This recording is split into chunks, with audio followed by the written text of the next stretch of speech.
happy you're here. Welcome to Chai Beauty, where I get to share my thoughts, my dreams, my aspirations, my visions for the future. And guess what?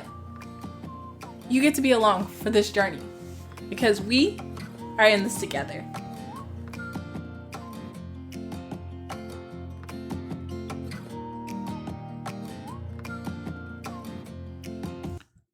You are so beautiful. You look amazing today. What are you wearing? I would love to wear something like that. Did you know that I appreciate you?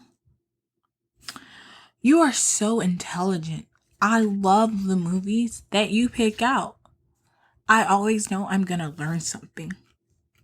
I love the way you walk. I love the way you talk about the things you're so passionate for.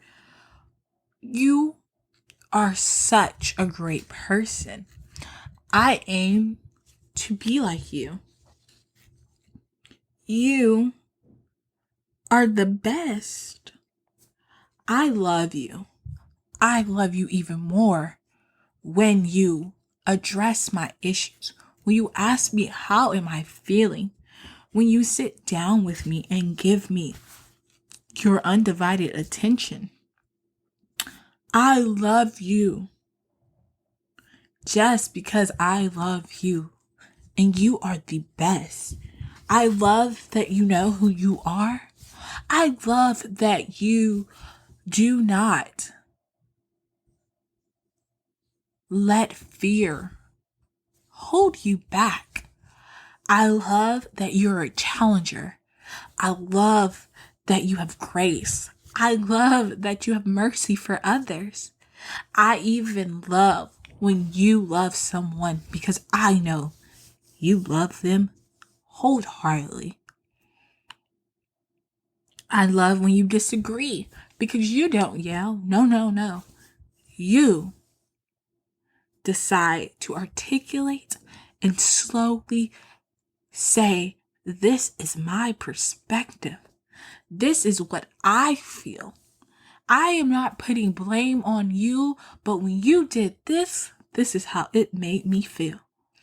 And I just love those things about you because you, oh yes, you are so amazing. Now take a moment, my listeners. How did all those words of affirmation make you feel? Did you just bounce a little bit? Did you walk a little farther than before? Did you hold your head up high? Did you say, yes, I do those things wonderfully? Or, yes, I am working on those things and I'm glad you acknowledge that I'm becoming better. If you did, then you love words of affirmation. And you're going to hear love, love, love, love so many times. Because guess what? We're talking about the 5 love languages. And that was an example of words of affirmation. Can I hear that again? Can you say it louder? Well, yes, I can.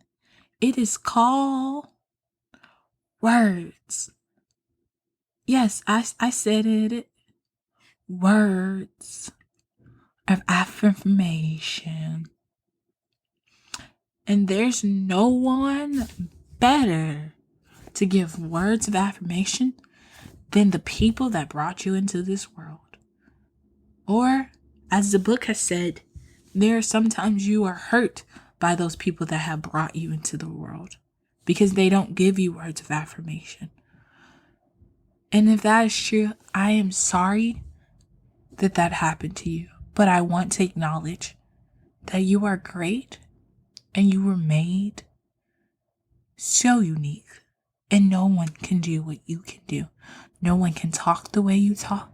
Nobody can walk the way you walk. Nobody can study the way you study.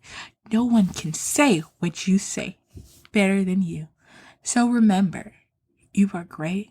You're amazing. And you wholeheartedly are a great person. The thing I want you to take from this is Is words of affirmation your primary love language? Does it make you happy? Does it make you sky high fly? Let's talk about it.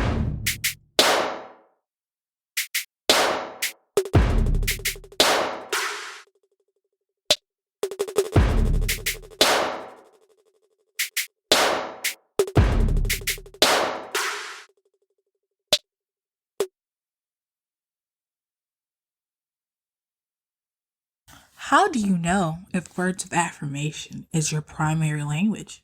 Simple. Do you like to receive notes of affirmation? Do you feel love when people affirm you and tell you you're doing a good job? Do you like it when people find you attractive or handsome?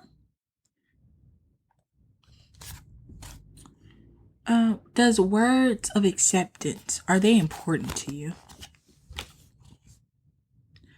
Do you like when you're kindly spoken to? Do you value praise and avoid criticism? Do you like compliments about your achievements? Do you like it when people notice your achievements? Do you like it when people notice your appearance with all the hard work you put in? Do you feel love when a person celebrates your birthday with meaningful words? Do you like being told that you're appreciated? And do you want words of affirmation daily? That is how you know if that's your primary love language. If you said yes to all those things. But I have to give you some advice. When it comes to words of affirmation, it can be a double-edged sword. Because one of the things that you try to avoid is criticism. And yes, criticism can be bad, but constructive criticism can help you. So I wouldn't say don't be sensitive or don't have tough skin, but I would say proceed with caution. I have a friend that loves words of affirmation, and she can get those all day. But you tell her one thing that she's not good at, all that words of affirmation goes out the window, and all she can focus on is what you said that she needs to work on, even when you're trying to give it in a healthy way. What I took from this friendship was that sometimes it's best for people to learn for themselves what they're not good at. As a friend, you want to help them and you want to share with them all the things that you experience in life. You also want to share with them things that you think can hurt them possibly in the future. But have you realized that sometimes those worries and regrets you have for a friendship may never come? That friend that is so not in this world is the best way to say it. They don't care if they're lost all the time and their phone's not charged and they can't communicate really well with what they're going to do, and you're worried they're going to get lost or something terrible is going to happen and their phone is going to be dead and they can't call you. You go to that worst case scenario. But have you ever thought that maybe they'll be protected and these things could never happen? So while you're telling them you need to stop doing this, you're so irresponsible because you're so afraid of what could happen that these things may never happen. When it comes to words of affirmation, those people that have that as their first language, there is power in your tongue. So be careful with how you use it. Don't hurt anyone, or don't even try to. Be slow to speak. And if you have nothing nice to say, don't say it at all. When you think about the things that could possibly go wrong, remember, you are in control of what you say to others. They their only reaction, the only power they have is to react to what you say. And if you can't say it, I will repeat it again nicely. Don't say it at all. Keep it to yourself, because what you may think as a passing criticism that they should get over, they may not.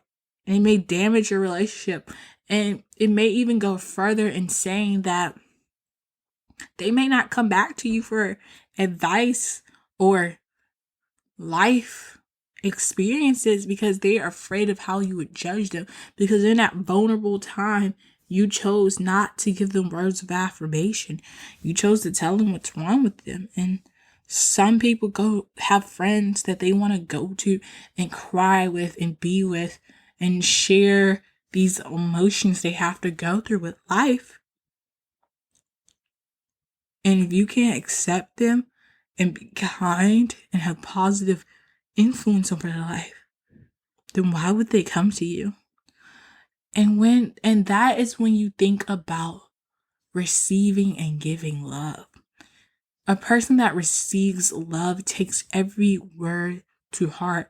A person that is giving love must be careful with what they say and how they say it. Because if you want a friendship to last long, well, you have to put in the work and do what's right for that friend. I've heard over the time and I've taken it to heart, and I think it was Amanda Seales that said this in the most elegant way. Never give advice on what you would do, but give advice on the person that is asking for advice. In simple terms, I'm a person that loves to do things spontaneous and sometimes very strategically. I'm always like, okay, if I do this, then it'll lead to this. And then maybe if I do X, Y, Z, I can get here. However, there are people that don't make plans. There are people who are not spontaneous. Well, if a friend of mine that is a planner is like, what should I do? I'm making this tough decision. I know them. I would say, have you made your list yet? Have you thought about it? Do you want me to sit with you while you write that list? Or what do you need from me to be a better friend to support you in this challenge? And they will tell you what they need. But ultimately, they are the only ones that know what they need at that time.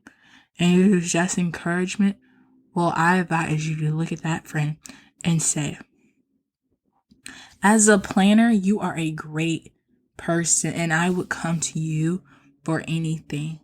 So if you need to sit down and pretend that you know exactly what is going to happen in your life, if you do it exactly like that, then let's do that as a friend, because that is what you're great at. And I know no matter what, we're going to come out on this side the right way. And I just want to be with you. And I want to remind you of the strength that you have had through these storms. You are strong, you are powerful, and you are a great person. You are smart. Not only smart, but there's a different type of smart when you are emotionally intelligent. You are caring. Not in the caring where when you see somebody drop something, you pick it up. No, you are caring to pick up that item and ask them, I see that you have so much in your hand. May I walk with you to your next destination so that you won't drop anything else? May I hold the door for you so that you can enter without having to carry this heavy door? And as a receiver of that message, you will be happy. But as a giver, you have thought of that person. You have given them what they needed in that time of critical decision making. And all they can do is say thank you for being a great friend.